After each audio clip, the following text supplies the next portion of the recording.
Welcome back. So let's pick up where we left off, and let me remind you that we have this quadratic error function, which we know how to solve, but is a little tedious.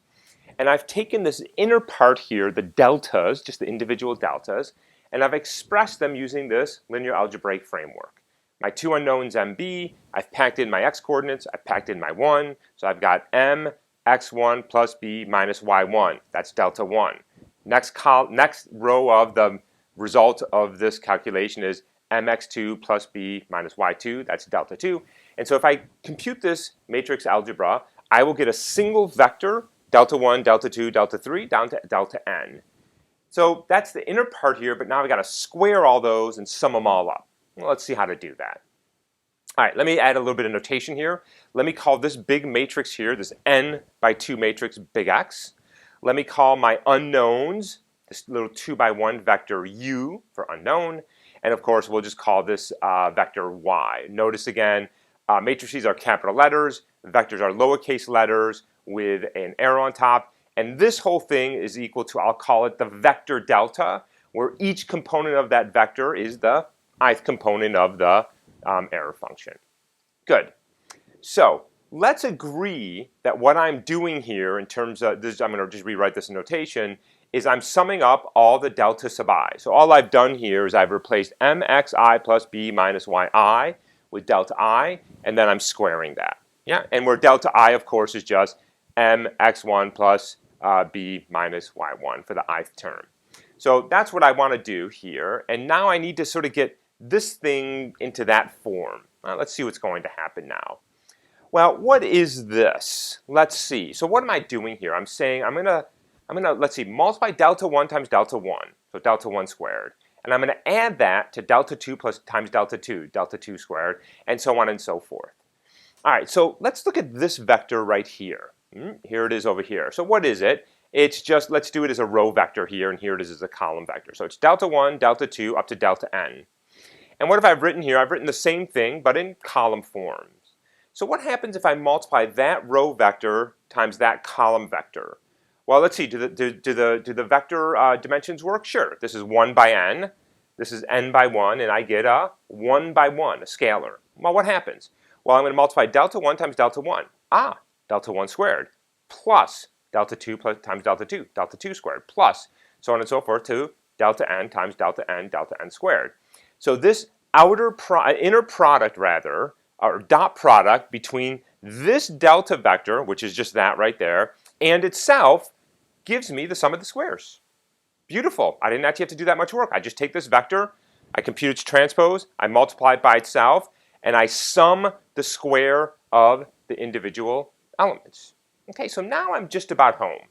So I'm going to argue that this error function, we agree that that term right there is just delta, and we agree that that delta I is the element of each row of that vector right there, is just equal to this whole error function. The whole sum of the squaring is simply delta transpose times delta, where delta is equal to xu minus y, where x is that, u is that, and y is that. So I've taken now that quadratic error function written as a sum of these terms, and I can now express it in terms of only this matrix algebra. Okay. So a couple of bits of notation. I'm going to refer to delta transpose times delta as this little guy right here. There's two vertical bars. That's the vector norm notation squared. So what am I doing here, by the way? Vector norm is just the length of a vector.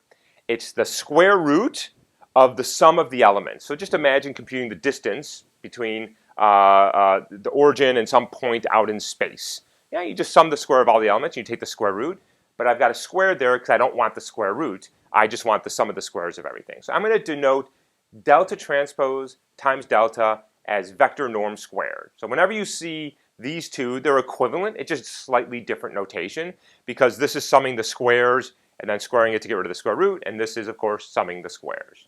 Okay, good. So let's go back up now and see where we are. So we started with that algebraic error function. We reformulated the inner parts in terms of this. We got a vector of deltas, and we noticed that if we computed the norm of that, transpose times itself, it was exactly equal to that error function here. So this error function in terms of m and b can now be written in the following way. It is e of u, What's u? U is that little guy right there, m and b. So I'm now writing a vector-valued error function instead of e of m and b, because I'm writing everything in terms of this matrix algebra, is equal to vector norm xu minus y. What is xu minus y? It's delta. What is vector norm of delta squared? Delta transpose times delta. What is that? It's the sum of the squares of all the deltas. So we're just doing a couple of backflips in notation to get this into a form that I like. Why? So I can differentiate this bad boy and minimize it and solve for the unknown. That's the game we're playing here. All right, this is still a paraboloid rather. Well, why? Well, I haven't changed anything. I've just rewritten in a different notation. These two error functions are exactly the same. We agree that that was a paraboloid, so that you better be sure is also a paraboloid. So I'm still trying to figure out where is the minimum? Where is the tangent plane equal to 0? What's the tangent plane? Take the partial in x, partial in y, set them both equal to 0, and solve. Okay, so let's go ahead and do it. Let's differentiate that vector-valued function in terms of u.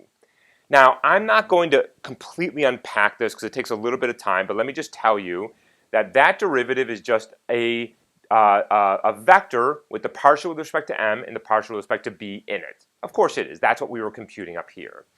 And that can be computed in the following way, and this is the part that I won't go through how to bring the derivative into this matrix, but I'm going to just tell you the way it is. So you can think about this almost as differentiating a polynomial. You've got this thing inside with respect to u. There's something multiplying. It happens to be a matrix now instead of a scalar. And there's a quadratic there. So the derivative of this with respect to u is the 2 comes out in the same way that you differentiate a polynomial times the whole thing to the power 1. So that's the same as if you're differentiating a polynomial times the derivative of what's on the inside with respect to u, which looks like it should be x, but it's x transpose because we have to get the matrix dimensions right. This is a n by 2 matrix. So this will be a 2 by n, and then that matrix multiplication works. And since that's 2 by n, and that's n by 1, that will work too. So the only thing you have to know when you're computing the derivative with respect to a vector is that when there's a matrix multiplying the unknown, when you bring it out through the chain rule, you have to transpose it to get the dimensions right. Otherwise, it's sort of the same idea.